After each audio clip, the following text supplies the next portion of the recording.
Mr. Hanayama, tayo na po.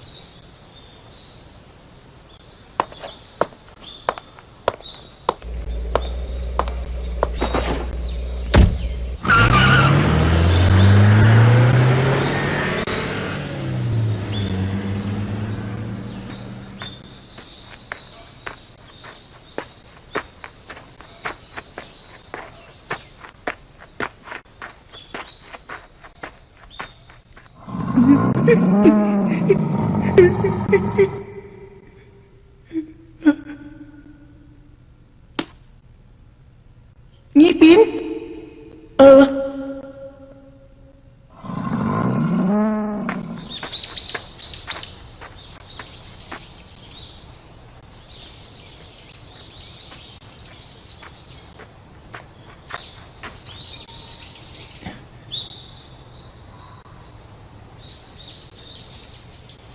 Parang masama ang kutob ko.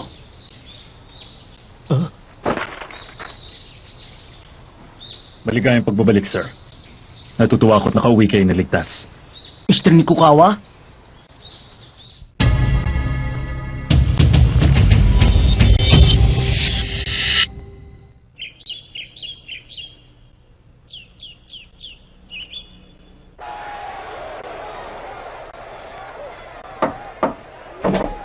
Ma'am, dala ko po si Master Baki.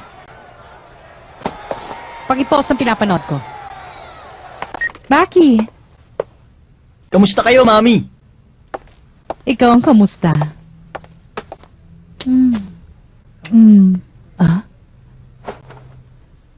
Tumaba kaya tayo?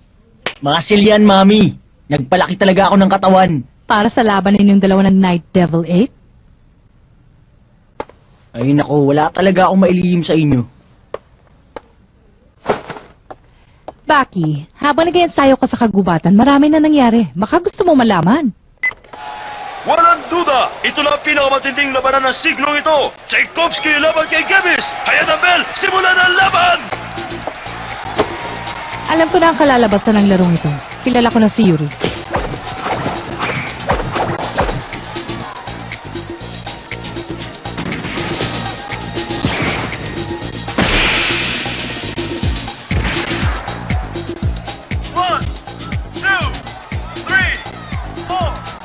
Paulit-ulit itong taktika ni Yuri. Kahit sa iba't ibang anggulo niya kunin, yung pa rin ang ginagawa niya. Baki, kaya na kaya ilaga ng ganong suntok niya? Matapos niyang depensahan ng titulo, ipinahayag ni Yuri na gusto na niyang maging super heavyweight. 81 kilo ng timbang niya ngayon. Sa ginagawa niyang ensayo at pagpapalaki ng katawan, kayang-kaya niyang magdagdag ng 15 kilo sa bigat niya sa loob ng 2 buwan. Talagang desidido na siya rito. Nakita mo na, Baki? Kumuhusay na ng gusto ang dati mong kalaban. Ano sa palagay mo? Ang bagal na niya. Ano ka mo? Si Yuri mabagal? Akala ko pa naman mas lalong magiging mabilis si Yuri mula nang huli kaming magharap. Sa tingin ko kahit yata pagong kaya na siyang talunin.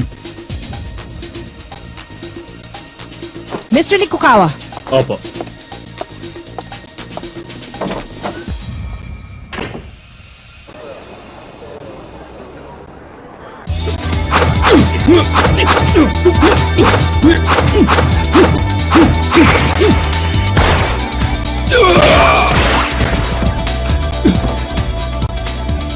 Wala na talaga akong masabi. Sa galing niyang yan, kayang-kaya na talaga ni Yuring lumipat sa super heavyweight class. Pero para magtagumpay siya, kailangan pa rin dyan tulong namin, Coach Vladimir. Oh? Pero sa lahat ng nakita, si Yuri Tchaikovsky ang pinakamabilis at pinakamatindi. Hindi magiging mahirap ang trabaho namin.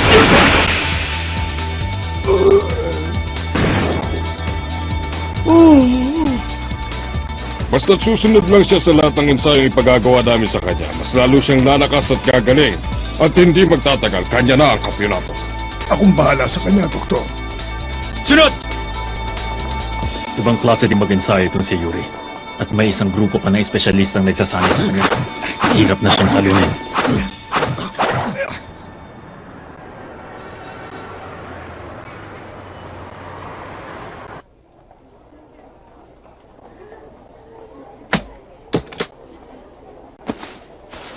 Etong 100 milyong yen. Ito ang handa naming ibayad sa'yo para lang labanan mo muli ang batang tinalo mo 3 buwan na ang nakalipas. Pambihira.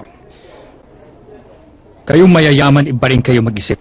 Akala nyo dahil marami lang kayong pera, kaya nyo nang bilhin ang dignidad ng isang tao. Wala akong ibang gusto sa buhay, kundi ang ipaalam sa lahat na galing ako sa bansang Jim Grill at kami ang pinakamalakas na lahi sa buong mundo.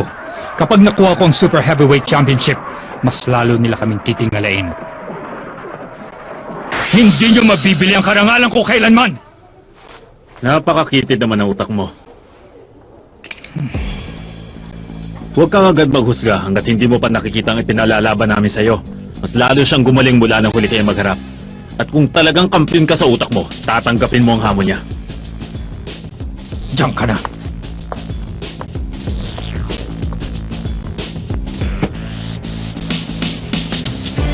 Ito po ang mungkahi ko, Mr. Hanayama. Ipaglalaban muna namin sina Master Baki at Yuri Tchaikovsky para makita ninyong karapat dapat sa inyo ang bata. Mas lalo na pong gumaling si Master. Si Yonjiro Puma? Huh? Si Yonjiro. Siya ang gusto kong harapin. Kapag natalo ninyo si Master Baki, siguradong lalabas si Yonjiro Puma. Hindi na kasi siya masyadong nagpapakita. Huwag kayong magalala. Alam kong hindi rin niya tatanggihan ng isang magaling na kalaban tulad ninyo. Pero inahin niyo muna si Master Baki.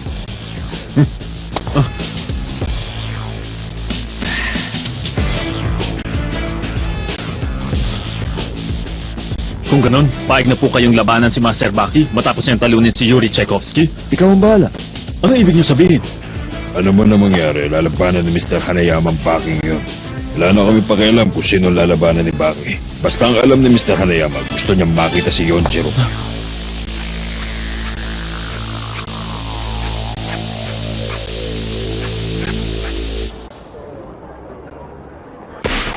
Yuriho!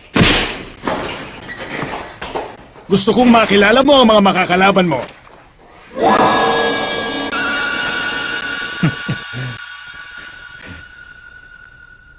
Sino sa kanila ang unahin kong papagsakin? Nandito ba si Yuri?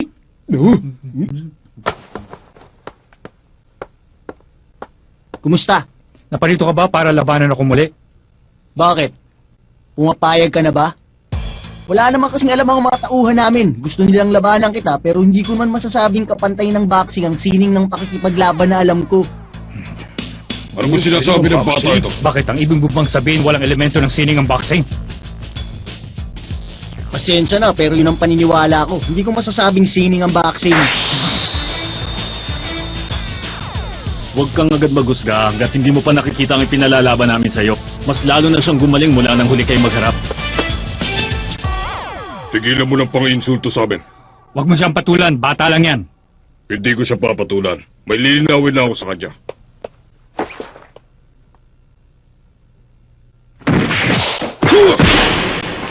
Oh, lakas! Ang galing! Pinalipad niya 100 kilo yan ah! Hindi mo ba matatawag na sining ang ginawa ko?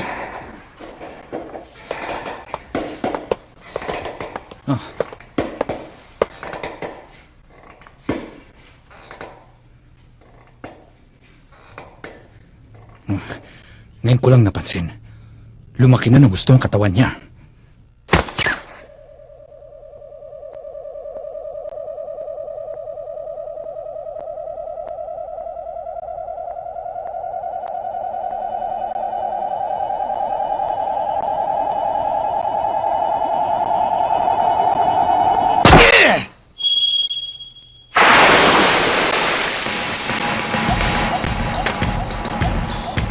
Oh, nakita na ninyo? Wala akong suit na guwantes tulad nyo. Hindi ako sumuntok. Konsentrasyon lang. Ngayon, masasabi niyo bang pareho ang boxing sa sining ng pakikipaglaban na alam ko?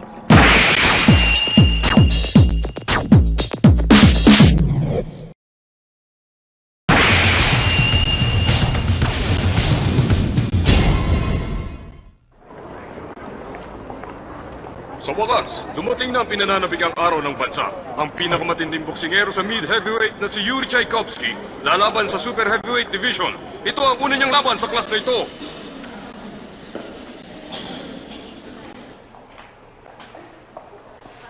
Oh, nakita na ninyo? Wala akong suit na guwantes tulad nyo. Hindi ako sumuntok. Konsentrasyon lang.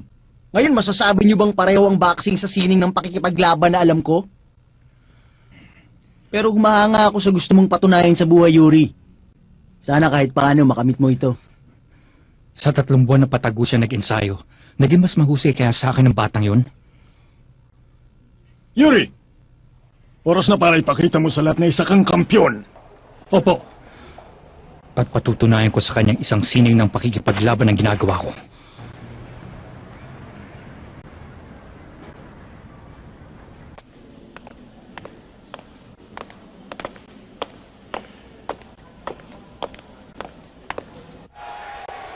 Nagsimula na bang laban?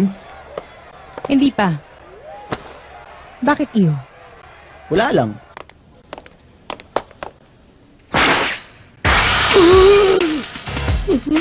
Coach Vladimir! Sino kayo? Anong kailangan niyo sa amin?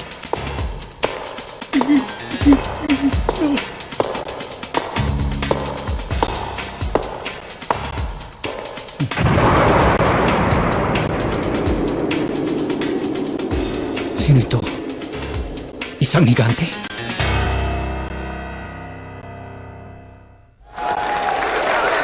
Nasaring na po ang kasalukuyang kampyon, si Don Stanley. Mastan po ninyo na palaking katawan niya na parang isang malaking tipak ng bato. Siguradong mapapalaban ng husto si Tchaikovsky sa kanya. Ayun po ang kapatid ni Yuri Tchaikovsky na si Nina. Sa nakikita namin parang kinakabahan yata siya sa nalalapit na laban ng kanyang kuya. Kuya? Kuya Yuri! Huwag ka matakot, nandito ako. Kaya ko sila kahit marami sila.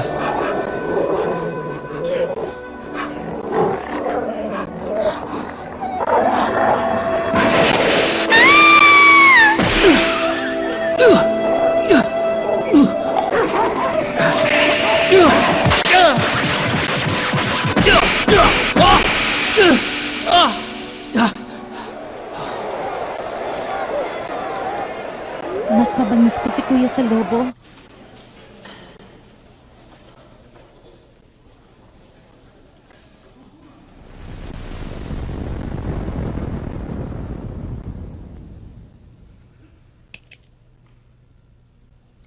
Yuri! Yuri! Ilag!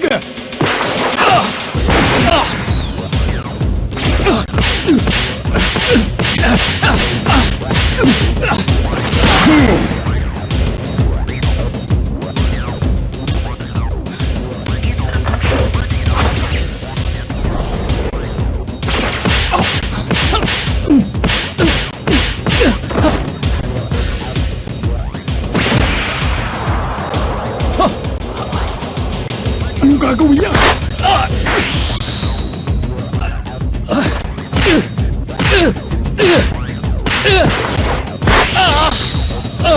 Ang braso ko!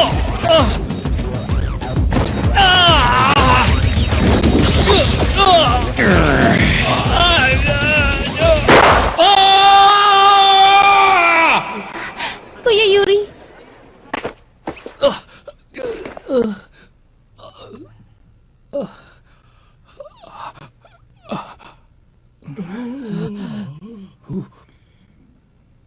Isang demonyo ang lalaking ito. Binali niya ang braso ni Yuri. Dinig na dinig ko. Pasensya na, pero yun ang paniniwala ko. Hindi ko masasabing isang sining ang boxing. Nagkakamali siya. Lalaban ako kahit isa lang ang kamao ko.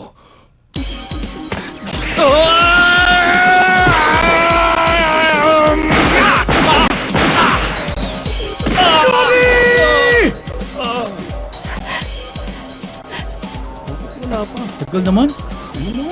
Hanggang ngayon, hindi pa lumalabas si Yuri Tchaikovsky. Narito po si Nakamura para malaman kung bakit wala pang humahamon kay Don Stanley. Pasok, Nakamura! Magandang gabi, ito po si Nakamura. Wala na pong tao dito sa kwarto ni na Yuri Tchaikovsky. Kahit mga katuwang niya, wala na rin. Nakapagtataka.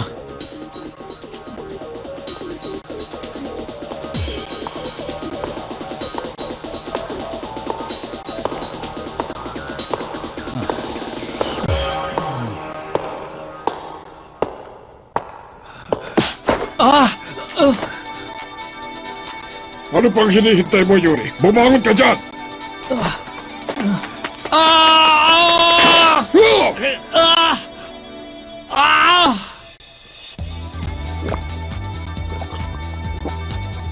Hindi ko na gusto ito. Ayoko na! Ayoko na pumatalo, Lolo! Ayoko ang pakiramdam na natatalo niyo ako ng sino man!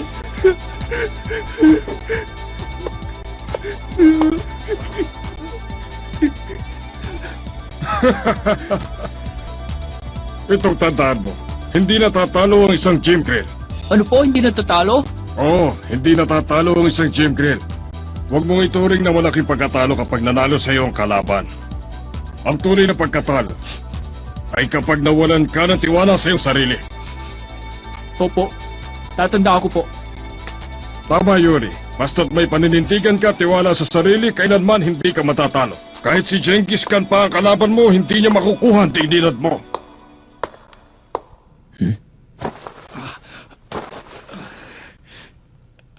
Yuri, huwag ka na lumaban!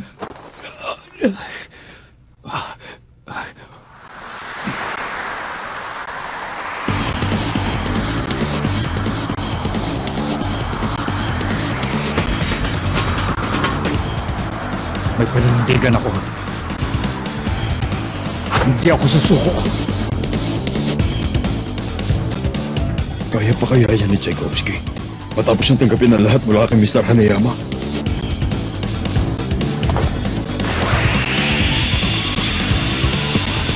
Yuri, wag!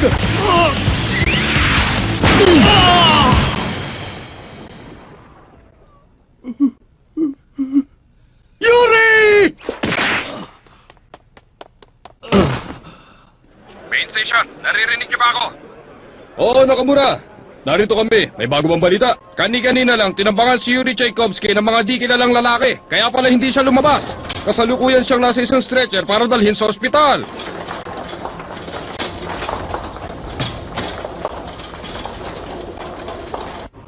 Ayos po ba, Mr. Hanayama? Huh? Si Hanayama lang yan. Sino nga Nayama? Isang higante mandirigma. Si Hanayama Sura. Basta ang alam ni Mr. Hanayama, gusto niya makita si Yonjiro Fuma. Ang pinuno ng Hanayama Kinyi na siyang pinakamalakas sa lahat ng taong nakita ko. Meron din siyang ambisyon at ginagawa niyang lahat para makamit ito. Hindi ako maaaring magkamali. Paano mo naman natiyak yan, Mr. Nikukawa?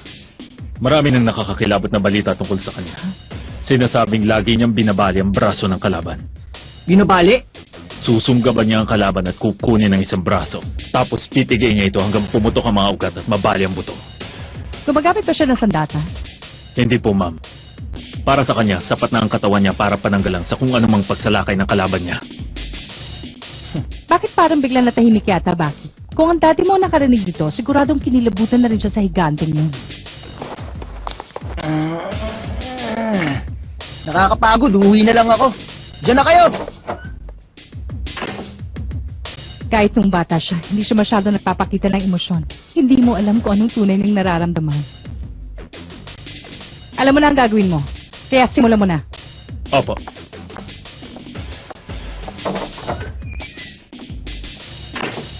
Hanayama, umanda ka. Ay, ano ginagawa mo rito? Saan pwede pumasok dito? Ano mo, ha? Yaba mo! Tapos ka! Anong ingay yun? Huwag mo nga! Yaba mo! Pasok yan! Titignan ko lang po kung ano nangyayari.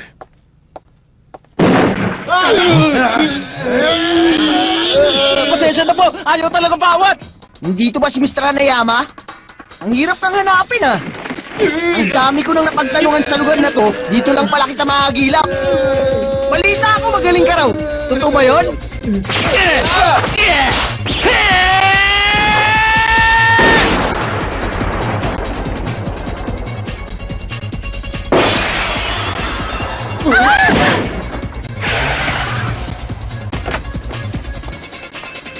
Si Baki kaya yun? Kung talagang magaling ka, akong labanan mo!